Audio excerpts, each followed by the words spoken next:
यूसुफ पठान क्यों मोदी सरकार पर संसद के अंदर बढ़ चढ़कर बोले?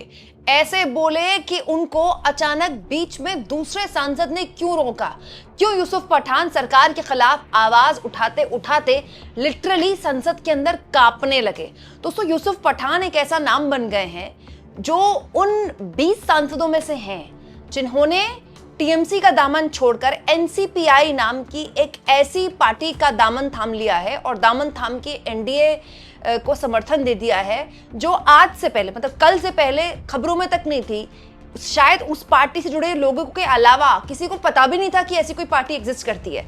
और इस बीच यूसुफ पठान को लेकर बहुत सारी चर्चाएं होने लगी, लेकिन यूसुफ पठान को लेकर एक ऐसी बात सामने आई है जिसको आप सुनेंगे तो आपको हैरानी होगी दोस्तों, क्योंकि यूसुफ पठान संसद के अंदर मोदी सरकार के खिलाफ नारेबाजी कर रहे थे, बकायदा वेल में आकर मोदी सरकार के खिलाफ जबरदस्त तरीके से प्रोटेस्ट कर रहे थे, लेकिन उनको बीच में रोका गया और वो कांपने लगे।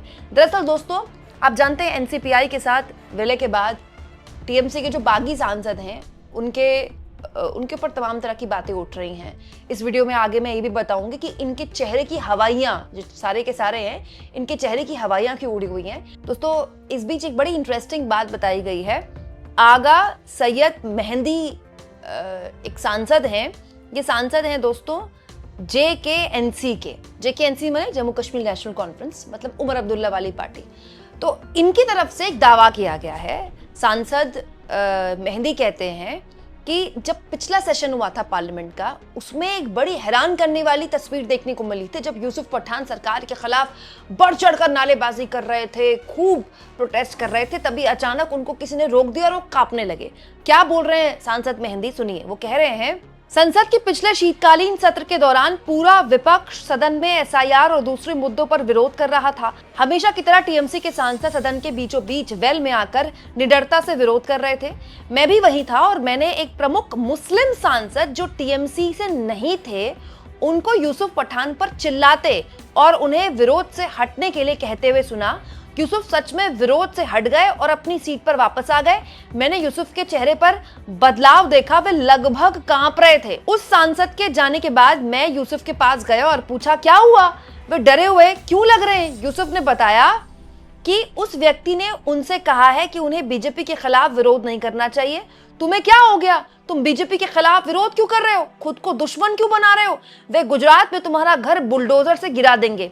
इस बीच महुआ मोइत्रा आई और मुझसे कहा कि क्या हुआ। मैंने उन्हें बताया कि यूसुफ डरे हुए हैं क्योंकि उस व्यक्ति ने यूसुफ से कहा है कि बीजेपी गुजरात में उनका घर बुलडोजर से गिरा देगी। महुआ गुस्से में आई और यूसुफ से कहा उस व्यक्ति की बात न सुने, हम तुम्हारे साथ हैं, हम एक हैं और कोई भी तुम्हें और तुम्हारे परिवार को छूने की हिम्मत नहीं करेगा। महुआ मोइत्रा और टीएमसी के लिए बुरा लगता है, आपने उनका साथ दिया, लेकिन उन्होंने और उनके जैसे लोगों ने आपके पीठ में छुरा भोगा।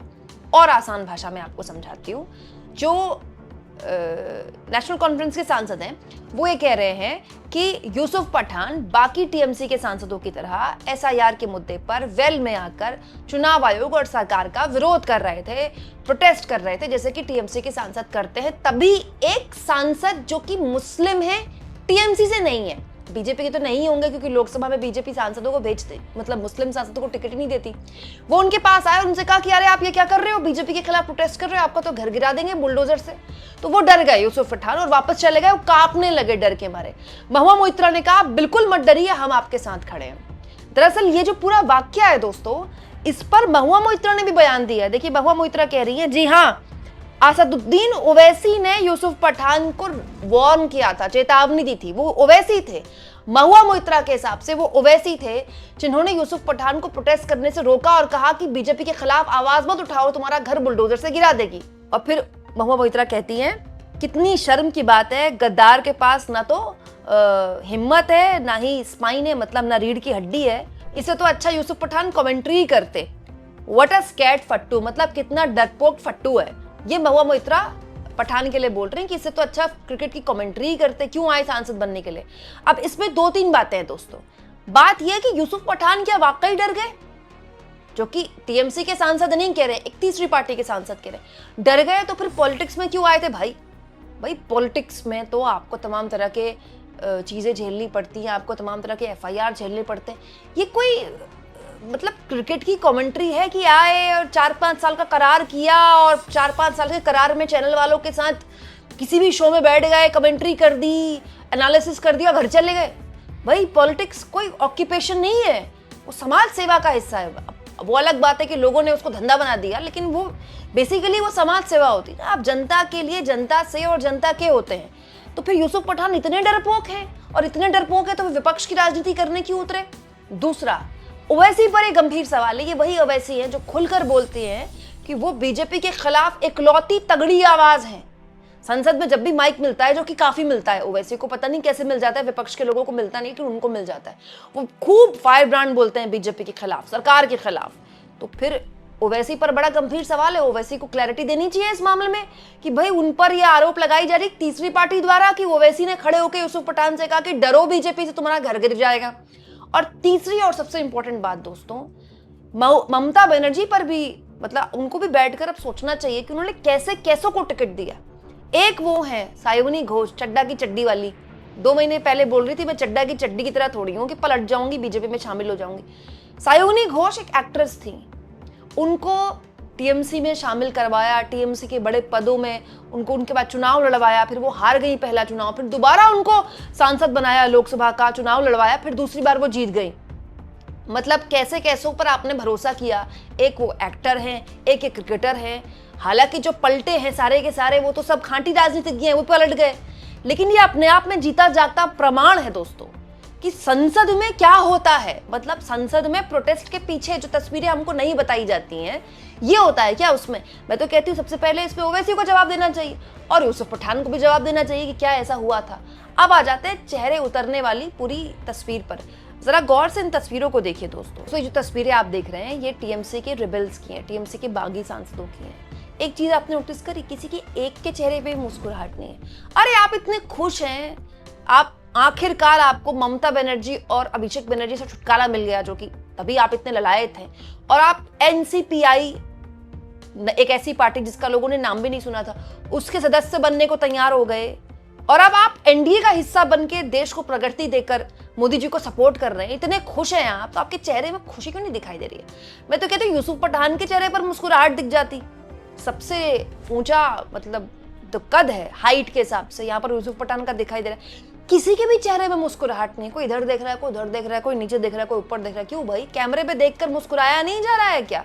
और तो और दोस्तों, सबसे पास जो खड़े ओम बिरला के सुदीप बंदोपाध्याय, ये तो सबसे सीनियर हैं टीएमसी के सांसदों में से। इनके लिए तो बोला जाता है ये इतने सीनियर हैं कि बाकी लोग तो दीदी दीदी बोलते हैं ममता बनर्जी को, या मैम बोलते होंगे, या दीदी तो खैर सभी बोलते हैं, लेकिन सुदीप बंदोपाध्याय तो ममता बोलते हैं, क्योंकि भाई ममता बनर्जी के साथ इतने टाइम से जुड़े हुए हैं, इतने सीनियर हैं, कई बार के सांसद और मतलब बड़े पदों में रह चुके हैं टीएमसी के।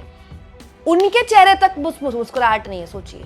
तो ये अपने आप में इन सांसदों के लिए भी सवाल है कि इतना बड़ा कांड इन्होंने कर दिया, इतना बड़ा फैसला, और चेहरे पर एक मुस्कुराहट भी नहीं आ पा रही है। किस बात का डर है अब?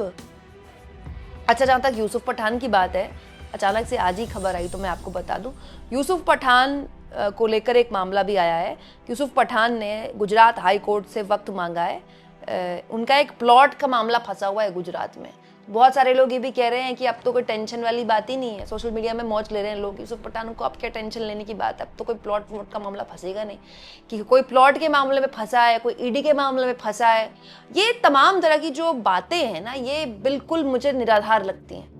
ऐसा कोई विपक्षी दल नहीं है इस वक्त जो ईडी सीबीआई नहीं झेल रहा है। सोनिया गांधी और राहुल गांधी से पूछताछ तक हो चुकी, आरजेडी के तो पूरा परिवार मतलब कितने सालों से कोर्ट कचहरी के चक्कर लगा रहा है। ऐसा कोई दल नहीं है। आने दिए चुनाव, देखिए अखिलेश यादव के घर क्या क्या पहुंचता है। तो ये तो आपको बाय डिफॉल्ट मानना पड़ेगा ना आज के दौर की पॉलिटिक्स में। यूसुफ पठान को जब ममता बनर्जी ने न्योता दिया था टीएमसी से चुनाव लड़ने का, वो जानते थे कि टीएमसी ही उनको जिता रही है। पश्चिम बंगाल में तो उनका कोई आधार ही नहीं, वो तो गुजरात के रहने वाले, लेकिन वो गुजरात से लाए गए यहाँ, फिर वो चुनाव लड़े, फिर वो चुनाव जीते, फिर वो संसद में ममता बनर्जी के सांसदों के साथ प्रोटेस्ट करने के लिए खड़े हो गए, फिर वो डर भी गए डराने पर, फिर वो दोबारा भी खड़े हो गए कहने पर कि हम तुम्हारे साथ हैं।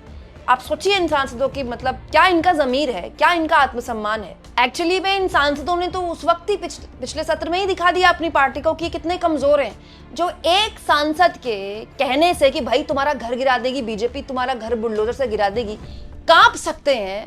तो वो बीजेपी या फिर एनडीए के का हिस्सा बनने के लिए ललायत नहीं होंगे तो क्या होगा? आपको क्या लगता है दोस्तों? कमेंट बॉक्स में जरूर लिखिएगा और जितना हो सके चैनल को शेयर भी करें और सब्सक्राइब भी।